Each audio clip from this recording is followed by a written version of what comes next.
Welcome to Operations and Supply Chain University. I'm Jerry Wright. This is lesson number 11, 7-step problem solving. So problem solving, team problem solving is where a group of people get together to identify a problem, determine its root cause, and then agree on a possible solution.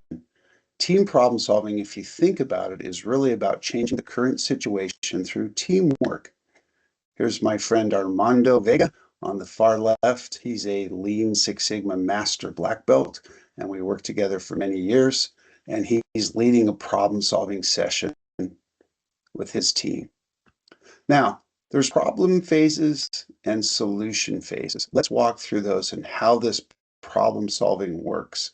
So when you look at the problem phase, we first have to identify the potential causes. Then we go through a brainstorming of what could they be and then reach agreement on what that is. We often do that with the 5 whys in Fishbone diagram. After we've agreed on what the root cause is, we have to come up with a fix or solution. So we're essentially doing the same thing. Essentially, this is faster. It doesn't take quite as long as the cause brainstorming. We identify a solution because we've agreed on the cause.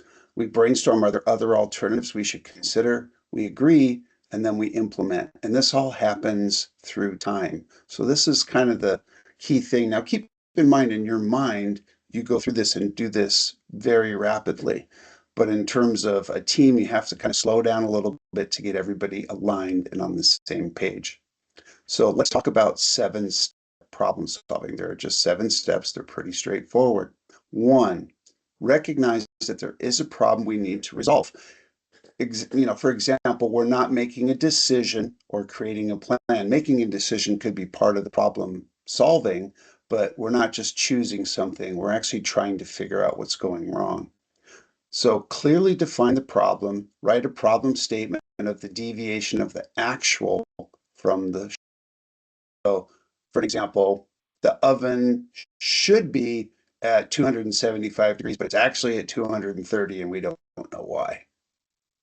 Number 3, specify the problem using facts. Where, when, what extent, trend. So what is happening and then what is not happening, and we'll discuss that more in just a second. Then brainstorm possible causes. This is where we'd use our 5 whys, our fishbone diagram, and our multi-voting or N/3 voting to test those causes against the facts that we've discussed in the previous step 3. Then select the best solution, again, fishbone, N/3, and then verify the most likely cause by implementing the solution. We always need to verify that we got to the root cause. Problem fixed? Great. If not, then go to the next most likely cause. Those are the 7 steps. Let's get into a little more detail. So steps 1 and 2. 1, recognize that there is a problem we need to resolve. We're not making a decision or creating a plan. While this may seem obvious, people often refer to making a decision as a problem. I have a problem, I got to make a decision. No, you have to make a decision. Problem is something different. We have to decide an option or choose a course. That's a decision. That's not a problem. Similarly, if something has not yet occurred, like it's a plan for the future, like, well, I've got this problem, I have to figure out what I'm going to do next week. Okay, that's not a current problem. That's a decision again, or it's basically putting together a plan of what you're going to do. We need to do cause and effect. So, number 2, clearly define the problem. Write a problem statement of the deviation of the actual from the should. For example, the machine should be producing conforming widgets, but it's actually producing defective ones. Okay, that's a problem. Or the temperature of the oven should be 275 and it's actually 230. Okay, that's another problem. We don't know the cause.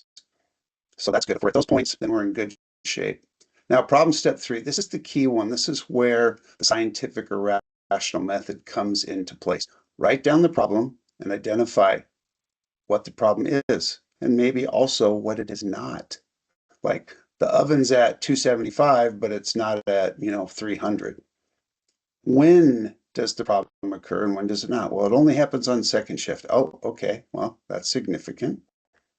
Where the situation exists, it's only on oven number 7, not on oven number 8 or 6 or any of the other ovens. Okay. What's the extent of the problem? Well, how much or how many? What's the level? How many things are affected? And is there a frequency associated? Does it happen all the time?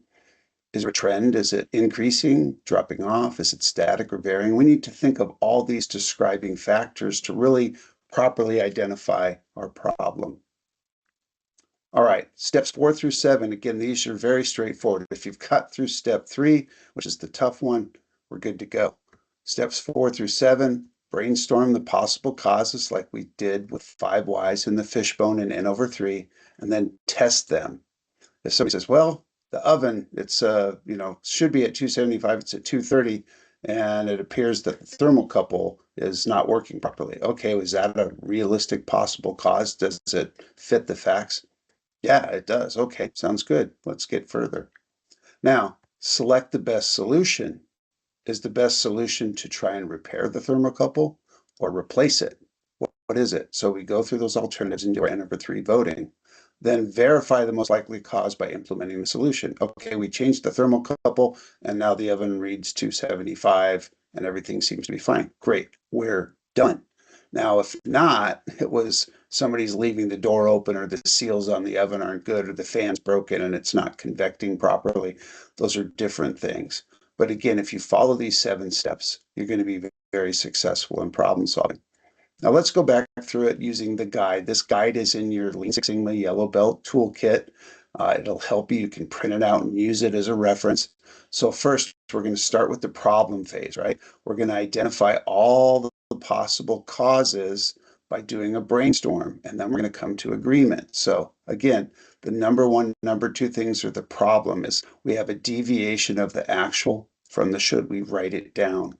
Then we specify it. We say what, where, when, how much, how many, trend, get that identified. Then we do our cause and effect diagram.